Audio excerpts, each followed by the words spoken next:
क्या आपने कभी ऐसे हीरे के बारे में सुना है जो जिसे भी मिला उसकी जिंदगी तबाह कर दी? लोग कहते हैं हीरे हमेशा के लिए होते हैं, लेकिन कुछ हीरे ऐसे होते हैं जिन पर सदियों पुराना श्राप लगा होता है। आज हम जानेंगे एक ऐसी रहस्यमयी कहानी, कोहिनूर का श्राप। मैं हूं रोहन और आप देख रहे हैं माइंड ड्रिफ्ट स्टूडियो। कोहिनूर, जिसका मतलब फारसी में प्रकाश का पर्वत है, मूल रूप से भारत में मिला था, संभवतः आज के आंध्र प्रदेश में स्थित कोल्लूर खदान से। इसका सबसे पहला ज्ञात उल्लेख 13वीं या 14वीं सदी का है, जब यह काकतीय वंश के पास था। लेकिन वह साम्राज्य अंततः मुस्लिम आक्रमणकारियों के हाथों गिर गया। हीरा युद्ध और विजय के जरिए हाथ बदलता रहा। साल 1526 में बाबर ने, जो मुगल साम्राज्य का संस्थापक था, इब्राहिम लोदी को पहले पानीपत के युद्ध में हराकर इसे हासिल किया। बाबर ने यह रत्न अपने बेटे हुमायूं को उपहार में दे दिया। लेकिन बाबर की मृत्यु के बाद उसका बेटा हुमायूं साम्राज्य खो बैठा और निर्वासन में चला गया। वह फारस में मरते मरते बचा और फिर अपना साम्राज्य वापस पाया।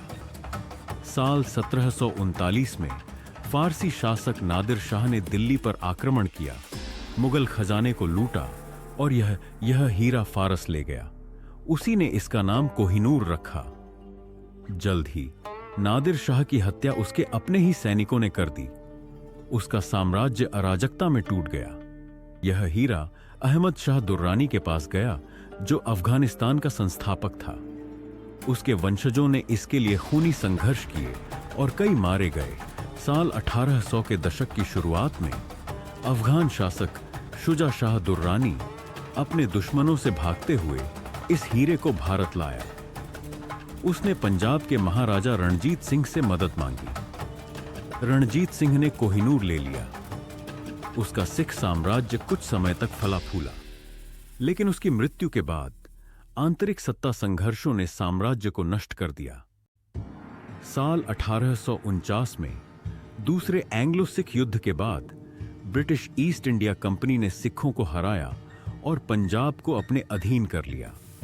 आत्मसमर्पण के हिस्से के रूप में 10 साल के राजा महाराजा दिलीप सिंह को कोहिनूर रानी विक्टोरिया को सौंपना पड़ा। लड़के को उसकी मां से अलग कर दिया गया, उसे ईसाई बना दिया गया और इंग्लैंड निर्वासित कर दिया गया, जहां उसने अकेलेपन और पछतावे में जीवन बिताया।